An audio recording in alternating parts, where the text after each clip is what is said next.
अक्सर सुना है कि सूरज ढलते ही यहाँ भूतों का बसेरा हो जाता। ये कहानी 1999 की है। अमर और अमृता दोनों ट्विंस थे और जयपुर में रहते थे। अमर के कॉलेज के दोस्तों का अमर के घर आना जाना लगा रहता था। एक दिन ऐसे ही सबने मिलकर घूमने जाने का प्रोग्राम बना लिया। उनमें से एक दोस्त मुकेश ने बोला, इस बार तो भानगढ़ ही जाना है, नहीं तो जयपुर में रहने का क्या फायदा। भानगढ़ का नाम सुनते ही सबके दिल जोरों से धड़कने लगे। रोहन, जो कि अमर का दोस्त था, आगरा से जयपुर घूमने आया था और भानगढ़ के बारे में इतना नहीं जानता था। उसने पूछा, आखिर भानगढ़ का रहस्य है क्या? तब अमृता ने बताया कि भूतों का गढ़ है ये किला। तो रोहन ने इस बात का बहुत मजाक बनाया और सब दोस्तों ने ठान लिया कि भानगढ़ ही जाना है, और वो भी रात को।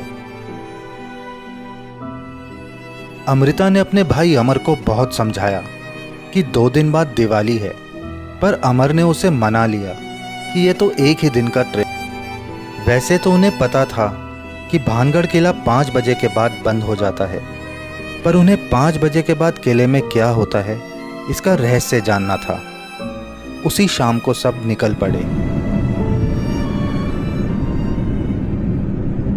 सफर में रास्ता पूछने के लिए जिसे भी बताते कि भानगढ़ जाना है, वो ऐसे देखता मानो जैसे इनके वापस आने की कोई उम्मीद ना हो। भानगढ़ किले के हॉन्टेड होने की कहानियां जो इंटरनेट पर पढ़कर गए थे, वो रास्ते में एक ट्रक ड्राइवर ने भी सुना दी। धीरे धीरे सूरज ढलने लगा था और चारों तरफ अंधेरा फैल रहा था।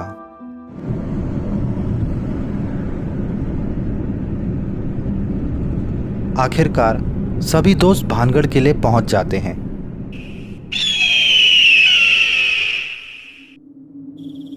भानगढ़ किले का मेन गेट तो शाम को 5 बजे ही बंद हो जाता था। जैसे ही दीवार फांद के वो सब अंदर पहुंचे, तभी कई सारे चमगादड़ अचानक से उनके सर के ऊपर से गुजरे, मानो जैसे उन्हें वापस जाने का संकेत दे रहे हों।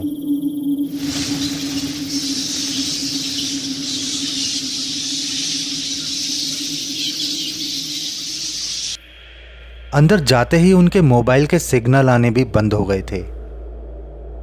पतली सड़क के दोनों तरफ खंडर और भयानक जंगल एक डरावना माहौल बना रहे थे। मोबाइल की टॉर्च की रोशनी में सब दोस्त आगे बढ़ते रहे और किले के अंदर चले गए। तभी उन्हें खंडर में आग जलती हुई दिखाई दी। पास जाकर देखा तो पता चला कि 2 तांत्रिक कुछ बुरी ताकतों वाला तंत्र सिद्ध करने में लगे हुए हैं।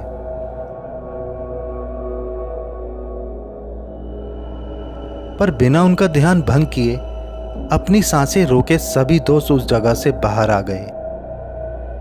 आसपास का माहौल बेहद डरावना होता जा रहा था। वहां की हवा में एक अजीब सी मायूसी घुली हुई थी। एक और खंडर में उन सबको धुएं के साथ कुछ रोशनी सी दिखी और साथ ही साथ घुंघरुओं की आवाज आने लगी। घुंघरू की आवाज सुनते ही तीनों दोस्त घबरा गए और सोचने लगे कि इतनी रात को इस खंडर में घुंघरू की आवाज कहां से आ रही है। ये जानने के लिए तीनों दोस्त उस खंडर की ओर बढ़े जहां से घुंघरुओं की आवाज आ रही।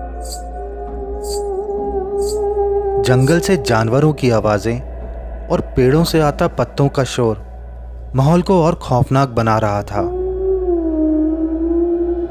आसमान में बादल काले धुएं की सूरत में उमड़ते चले आ रहे थे, जैसे सभी के सर पर साया करने की कोशिश कर रहे हों।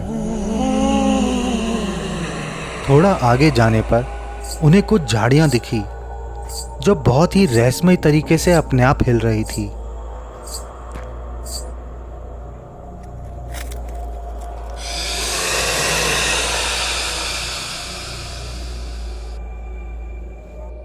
तभी उन झाड़ियों के पीछे से सफेद साड़ी में एक औरत बाहर निकल आती है। उसे देखते ही मानो तीनों का खून ही सूख गया हो। तीनों ने एक दूसरे का हाथ पकड़ लिया और वहां से भागने का सोचा, पर मुकेश के पैर मानो डर से जाम हो गए थे। वो चाह के भी वहां से भाग नहीं पा रहा था। मुकेश को वहां छोड़कर अमर और रोहन वहां से भागने लगे। उधर अमृता को अपने घर में कुछ अजीब सा फील होता है कि अमर के साथ कुछ गलत हो रहा है। उसे अमर की बहुत चिंता होने लगती है, क्योंकि अमर उसका जुड़वा भाई है, इसलिए दोनों की बॉन्डिंग बहुत ही स्ट्रांग थी। अगर एक को कुछ होता है तो दूसरे को उसका आभास हो जाता है। भागते भागते अमर नीचे पत्थरों में गिर जाता है, जिससे उसके पैरों में बहुत चोट आती है। लेकिन रोहन उसे उठाता है और वो दोनों फिर से भागने लगते हैं।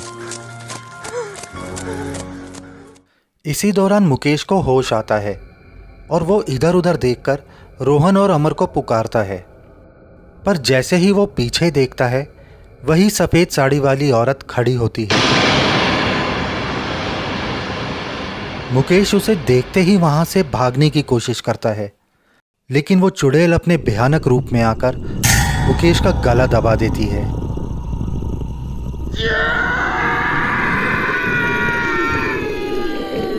और मुकेश वहीं दम तोड़ देता है।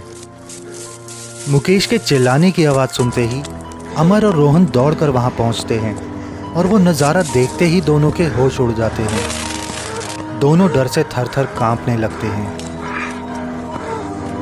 ये सब देखकर अमर और रोहन वहां से भागने लगते हैं।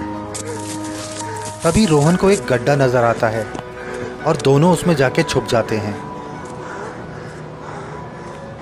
दोनों का डर से बुरा हाल था। वो भयानक नज़ारा बार बार उनकी आंखों के सामने आ रहा था कि किस तरह उस चुड़ैल ने मुकेश के टुकड़े टुकड़े कर दिए। मन ही मन वो अपने आप को कोस रहे थे कि भानगढ़ क्यों आए।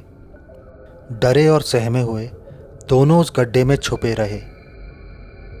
थोड़ी देर बाद पक्षियों की आवाज़ और हल्का उजाला देखकर अमर और रोहन को पता चला कि दिन निकल आया है, लेकिन वो अभी भी उस खौफ से बाहर नहीं आए थे। तभी उस गड्ढे में एक रस्सी ऊपर से आती हुई दिखती है और साथ ही साथ एक आवाज़ भी आती है। अमर समझ जाता है कि यह आवाज़ अमृता की है। वो दोनों उस रस्सी के सहारे ऊपर आ जाते हैं। दोनों भाई बहन गले लगकर बहुत रोते हैं। अमर की जान खतरे में थी, ये महसूस करके ही अमृता भी वहां पहुंची थी। आज भी अमर और रोहन को लगता है ये जिंदगी उन्हें फिर से मिली है।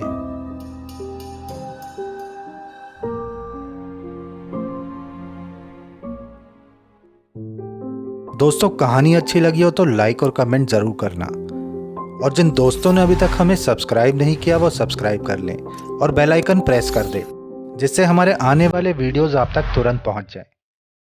जल्द मिलेंगे नए वीडियो में एक नई कहानी के साथ। तब तक के लिए गुड बाय।